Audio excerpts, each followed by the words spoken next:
क्या नाम है? मोहम्मद आरिफ। ये क्या किया आपने? जी ये मैंने नहीं किया है जी, भाई ने किया। कौन से भाई ने किया? ये पड़ा है।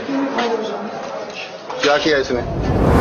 ये सन 2010 पाकिस्तान के पंजाब का भक्कर जिला दरिया खान नाम का एक छोटा सा इलाका, यहाँ के कब्रिस्तान से थोड़ी ही दूरी पर कुछ घर पड़ते थे। शाम ढल रही थी और हवा में एक अजीब सा सन्नाटा था। वहां एक टूटा फूटा मकान था जिसके सामने कुछ मासूम बच्चे खेल रहे थे। तभी उस टूटे फूटे मकान की छत पर खड़ा एक अनजान बच्चा उन बच्चों को इशारों से अपनी ओर बुलाने लगा। बच्चों ने पूछा, भाई तू कौन है? पहले तो तुझे नहीं देखा, पर वो बस इशारे करता रहा, कुछ बोला नहीं, जैसे उसकी आवाज कभी थी ही नहीं।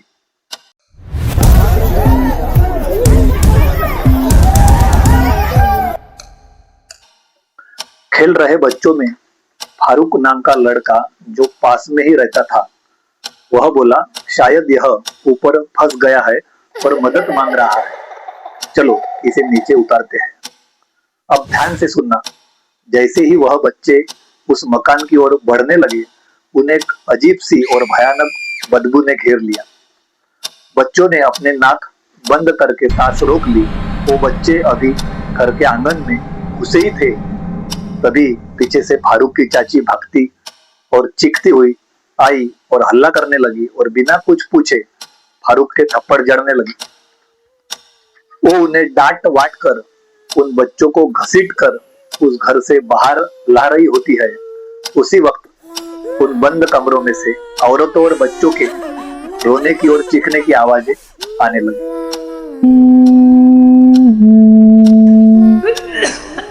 तौबा अस्तगफिरुल्लाह, ये तौबा तौबा तौबा।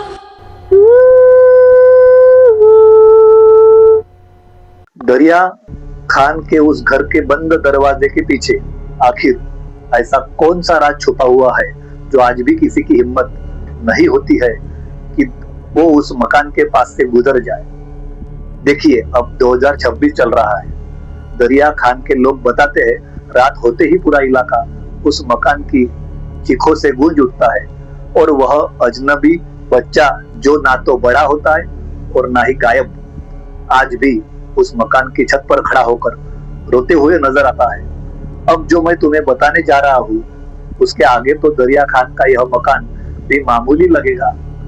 मैं शर्त लगा के कह सकता हूँ, अगर आपने थोड़ी सी भी हिम्मत दिखाई और इस सच्ची कहानी को आखिर तक सुन लिया, तो अगले 8-10 दिन यह किस्सा आपके दिमाग में नहीं निकाल पाओगे।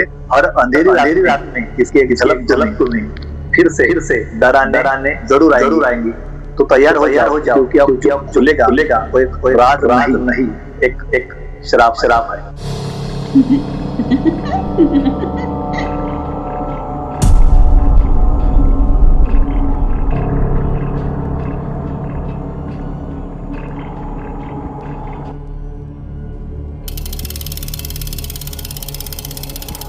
अप्रैल 2011 पाकिस्तान के दरिया खान नाम के एक छोटे से टाउन में एक 24 साल की यंग लड़की जिसका नाम सारा प्रवीण था, उसकी थ्रोट कैंसर चलते मौत हो गई। उसके डेथ के बाद पूरे रिचुअल्स के साथ उसे दरिया खान के एक कब्रिस्तान में दफनाया दिया जाता है। सारा का एक बड़ा भाई था, इजाज हुसैन। वो अपनी बहन से बहुत मोहब्बत करता था, पर इस वाक्य के बाद अब वो अंदर से पूरी तरह से टूट गया था। एक दिन बाद यानी नेक्स्ट डे सारा की फैमिली को आज फतिहा पढ़ने और दुआ के लिए उस कब्रिस्तान में जाना था। घर वाले तैयार होकर जैसे ही कब्रिस्तान के बाहर पहुंचे तो सारा के भाई इजाज हुसैन की नजर सारा की कब्र पर पड़ी, जिसे देख उसके रोंगटे खड़े हो गए और वो भागा उसकी कब्र के पास पहुंचा। तो उसने नोटिस किया कि कब्र की मिट्टी जो कल अच्छी तरह से सेट करके गए थे, इधर उधर बिखरी पड़ी थी, जैसे किसी ने उसके साथ छेड़छाड़ की हो। मिट्टी थोड़ी नरम थी और बाकियों से थोड़ा अलग दिख रही थी। अब घबराया हुआ एजाज उस कब्र को अच्छे से चेक करने लगा, लेकिन जैसे ही उसने उस कब्र की मिट्टी पर हाथ रखा तो उसका हाथ कब्र के अंदर धंस गया। ऐसा होते ही जोर जोर से चिल्लाने लगा और रोने लगा। उसे देख कब्रिस्तान का चौकीदार भागकर उस कब्र के पास पहुंचा। एजाज ने उस चौकीदार को कब्र खोदने को कहा, लेकिन चौकीदार ने कहा ना, मैं ऐसा नहीं करूंगा। लेकिन काफी हो हल्ला के बाद चौकीदार राजी हो गया। अब दोनों तेजी से कब्र को खोदने लगे। जैसे जैसे कब्र खोदते जा रहे थे, लेकिन उनके हाथ कुछ नहीं लग रहा था। लेकिन बाद में जो सच्चाई उन्हें पता चलने वाली थी और उस कब्र को ध्यान से देखने पर उनके पैरों तले जमीन खिसक गई, क्योंकि वह कब्र खाली थी। यानी उसकी बहन सारा की बॉडी उस कब्र से गायब थी।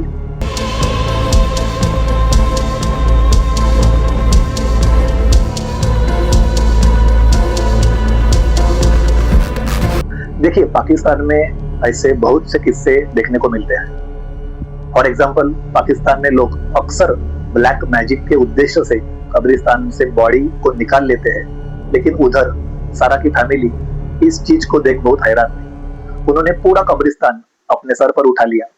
सारा के भाई ने भी सोचा शायद किसी तांत्रिक ने मेरी बहन की बॉडी कोई हाथ से निकाल लिया है। इसी डर के साथ सारा की फैमिली रोते किलकिलाते हुए वहां एक नजदीकी पुलिस स्टेशन में पहुंच गए। पुलिस ने फिर इन्वेस्टिगेशन शुरू की।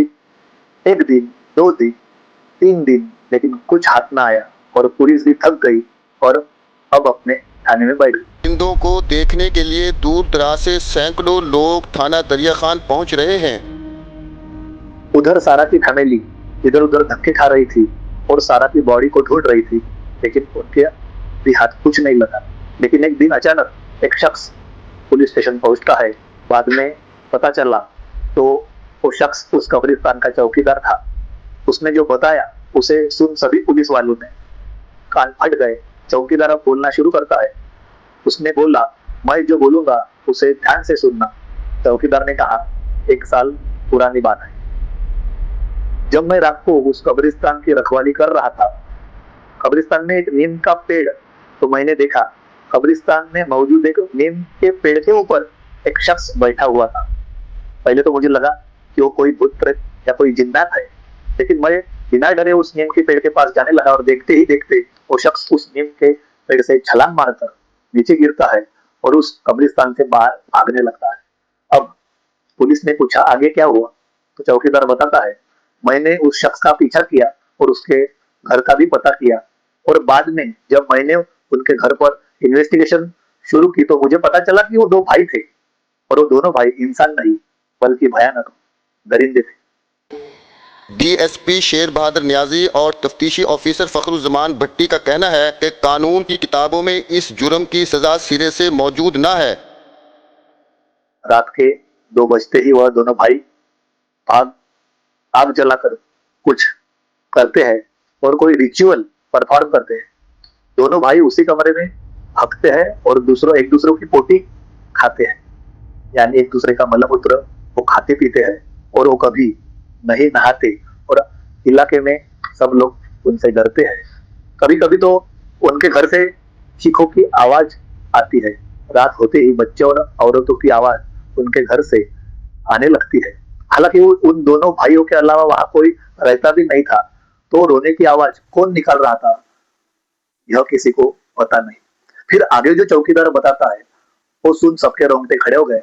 उसने कहा कि मैं 1 साल से देख रहा हूँ, यह दोनों भाई कभी छोटा कभी बड़ा कब्रिस्तान के उस नीम के पेड़ के ऊपर बैठे नजर आते हैं, और वह भी रात के वक्त। और इन दोनों भाइयों की आंखों में रात में एक चमक होती है जो दूर से ही नीम की पेड़ से नजर आती है। चौकीदार ने जब उन दोनों भाइयों को पूछा कि तुम कब्रिस्तान में क्या करने जाते हो, तो दोनों भाइयों के साथ बोले, हम वो नीम का दख्त बहुत हमें अच्छा लगता है, वो हमारा घर है, और हम रात को कब्रिस्तान के उस नीम पर इसलिए बैठते हैं कि कब्रें हमसे बातें करती है। और फिर पुलिस वालों ने उस चौकीदार से पूछा कि इन भाइयों का सारा प्रवीण से क्या नाता है, और इन दो ब्रदर्स का, और आपको शख्स उस ब्रदर्स पर क्यों है?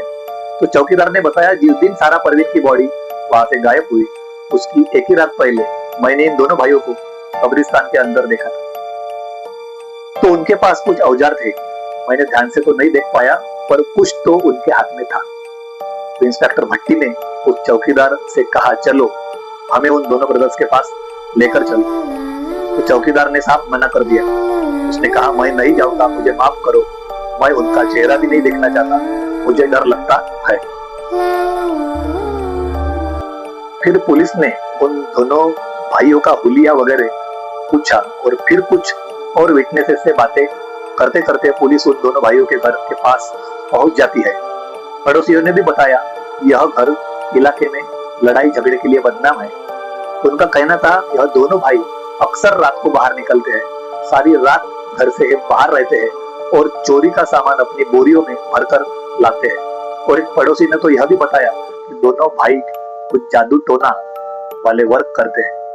उस पड़ोसी ने यह भी बताया कि एक दिन जब मैं अपनी छत पर खड़ा था तो रात के 10 बज चुके थे, तो मैंने देखा ये दोनों भाई एक पॉलीथीन के अंदर हग रहे थे और बाद में अपनी ही पोटी को एक दूसरे के शरीर पर मलने लगे और खाने भी लगे।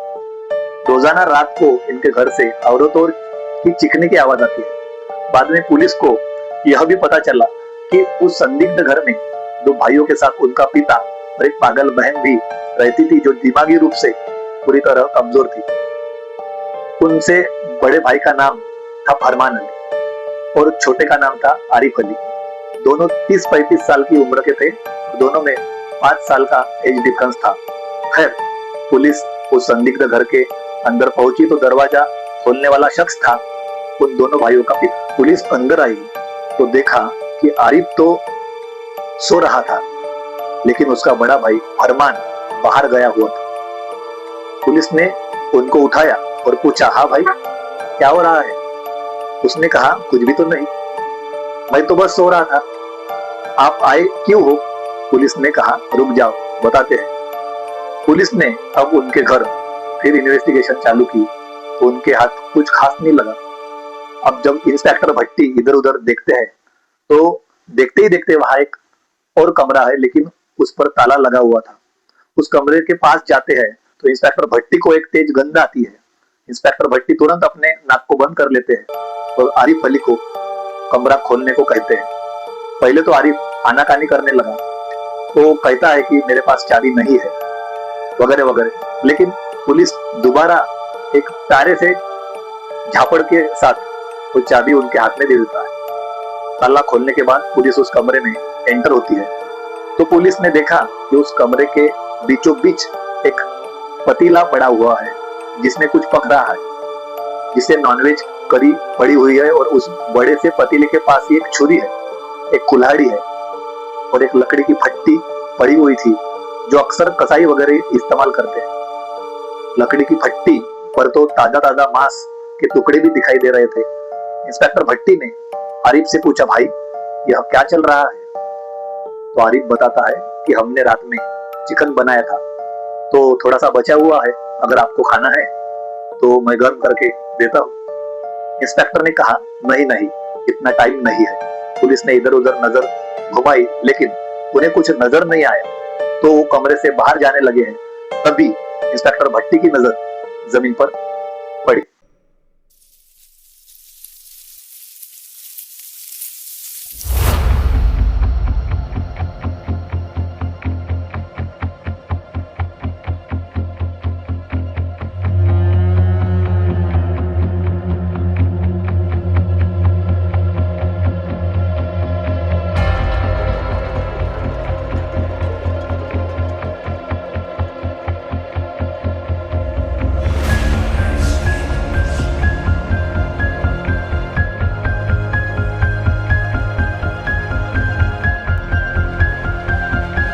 यानी सारा परवीन की टांग उस पतीले में पक रही थी और ये साले उसकी टांग को खा रहे थे।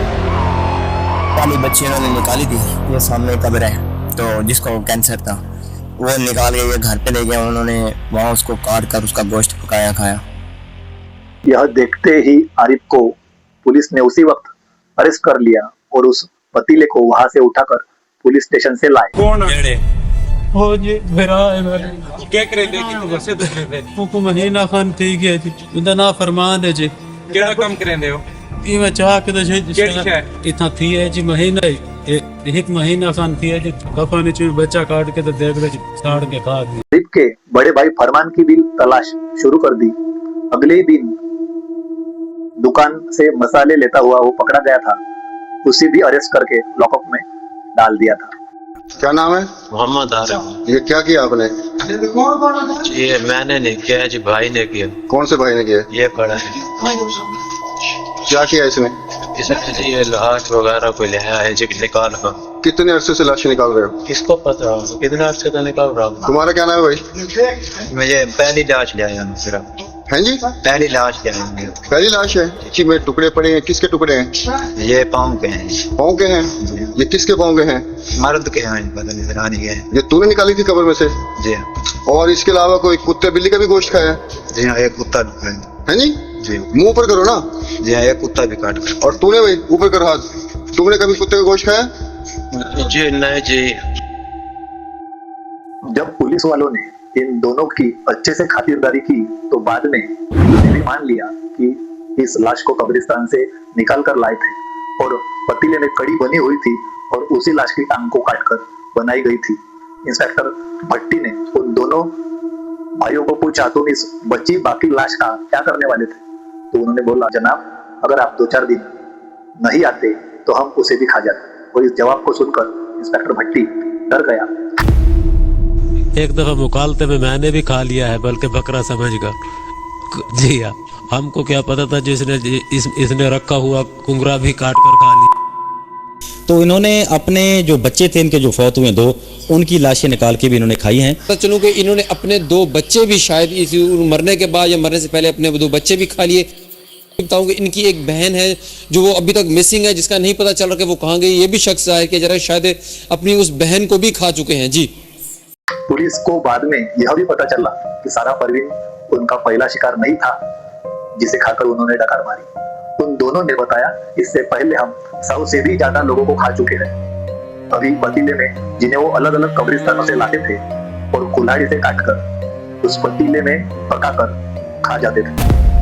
जी 4 छोटे बच्चों के कब्रें पाड़ी हैं और एक बड़ी बच्ची की, लड़के की। शुरुआत टांग से होती थी, फिर हाथ, फिर बाजू, फिर बाकी का शरीर और आखिरी में विक्टिम का सर उस पतीले में जाता था।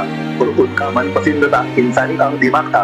वो इंसानी ब्रेन और दिल को बड़े ही चाव से खाते थे। और हार्ट यानी दिल के लिए तो दोनों भाइयों के कई बार झगड़े भी हुए थे कि कौन पहले खाएगा। लेकिन हैरानी वाली बात यह है कि वो दोनों भाई ऐसा क्यों करते थे? वो हम बकरे का भी मीट तो खा सकते थे, चिकन भी खा सकते थे, लेकिन मानव ही क्यों? वो आदमखोर क्यों बने? और यही सवाल इंस्पेक्टर भट्टी के दिमाग में बार बार घूम रहा था। इंस्पेक्टर ने उनसे पूछा, तुम यह काम क्यों करते हो? तो उन दोनों भाइयों ने जवाब दिया। वो सुन सभी एक बार फिर चुप हो गए। उन्होंने बोला कि हम अगर इंसान का गोश्त ना खाए तो हम बीमार पड़ जाएंगे, पर वह खुश नहीं होगा। अब वो कौन था यह उन्होंने कभी नहीं बताया। इंस्पेक्टर पूछता रह गया, तुम किसकी बात कर रहे हो? कौन खुश नहीं होकर? लेकिन उनके मुंह नहीं खुले। हाँ, उन्होंने यह जरूर बताया कि कुछ साल पहले उन्हें तांत्रिक मिला था। कोई बुजुर्ग था पाकिस्तान के इस्लामाबाद में। उसने दोनों भाइयों को बताया था कि अगर तुम इंसान को मारकर उनका मांस खाओगे, उनका गोश्त खाओगे और आदमखोर की जिंदगी बिताओगे तो तुम्हारी हर इच्छा पूरी होगी, तुम्हारे बच्चों की लाइफ सुधर जाएगी और तुम्हारी पत्नियां जो तुम्हें छोड़कर चली गई है। पुलिस ने दरिंदों की निशानदही पर इन बच्चों की हड्डियों को भी बरामद कर लिया है जिनको ये दरिंदे हड़प कर गए थे। इन दरिंदों को देखने के लिए दूर दराज से सैकड़ों लोग थाना दरिया खान पहुंच रहे हैं। उन्हें कुरान की उल्टी आयतें लिखने को कहा। एक दिन तो उन्होंने कब्रिस्तान के अंदर कुरान को आग में जला दिया। उस तांत्रिक ने उन दोनों भाइयों को बताया कि इंसानी मीट यानी इंसानी गोश्त जब मलमूत्र में बदल जाएगा तो उसकी पोटी उन्हें अपने शरीर पर लगानी है। सुनने में भी कितना बदसा लग रहा है। खैर, दोनों भाई अपने घर आए और सोचने लगे कि अब किसी मानव का शरीर कहाँ से लाए और उसे कैसे खाए। उन्होंने सोचा कि चलो किसी बंदे को मार के तो नहीं खा सकते, लेकिन किसी मरे हुए मानव को तो खा सकते हैं। इसलिए दोनों भाइयों ने अब कब्रिस्तान के अंदर नजर रखनी शुरू कर दी और उस नीम के पेड़ के ऊपर चढ़कर वो नजर रखा करते थे और पता लगाते थे कि हाल ही में कौन मरा हुआ है और किसको यहाँ दफनाया गया है। जैसे ही वहां किसी को दफनाया जाता और फिर उसी रात वो दोनों भाई रस्सी और फावड़ा लेकर उस नई दफनाई हुई लाश की कब्र खोदने लगते हैं और उस डेड बॉडी को उसे बाहर निकालकर दोनों भाइयों ने बताया कि डेड बॉडी से जो स्मेल आती थी, जो गंदी बदबू आती थी, वह उन दोनों को परफ्यूम की तरह लगती थी। कई बार तो उन दोनों भाइयों ने इंसानी अंग को काटकर या हाथ हो या पेट का कोई हिस्सा अपने तकिए के साथ रखकर भी सोते थे और सारी रात वह इस गंध को सूंघते थे और उन दोनों का उस स्मेल से बहुत ही अच्छा फील हुआ था। ऐसा करते करते सालों बीत गए और आदमखोर वो बन गए। उन्हें इंसानी मीट, इंसानी गोश्त खाने में मजा आने लगा। अगर एक हफ्ता भी वह बिना इंसानी गोश्त के रहते तो वो बीमार पड़ जाते। उन्हें मानव गोश्त की एक लत लग चुकी थी। जब पुलिस ने दोनों को बीवी से, उनकी जो बीवी थी, उनसे कांटेक्ट किया, पूछा कि तुम इन दोनों को क्यों छोड़कर चली गई, तो उन्होंने बताया कि यह दोनों हमें मारते थे, पीटते थे और यह दोनों भाई एक कमरे में बैठकर कुछ अजीब सा करते थे और कमरे से स्मेल आती थी बहुत ही गंदी। और बाद में हमें पता चला कि यह दोनों एक दूसरे की टट्टी खाते हैं, इसलिए हम दोनों भाई को छोड़ने का फैसला लिया। लेकिन जब इंसानी मांस खाने के बाद पुलिस ने उन बीवियों को पूछी तो उन्होंने बताया कि हमें इसके बारे में कुछ पता नहीं है, लेकिन हाँ, एक दूसरे का मलमूत्र जरूर खाते थे। खैर, अब जैसे ही यह बात पुलिस स्टेशन से बाहर निकली तो दरिया खान इलाके के लोग गुस्से से फूट पड़े और अपने रिश्तेदारों की कब्रें चेक करने लगे कि यह आदमखोरों ने हमारे रिश्तेदारों को तो नहीं खा लिया। और बिल्कुल ऐसा ही हुआ। जब वहां की आवाम ने अपने घर वालों की कब्र चेक की तो बहुत से लोगों की कब्र वहां से गायब थी। उनके रिश्तेदारों की, माता की, पिता की, बेटी, बहन की लाशें गायब थी।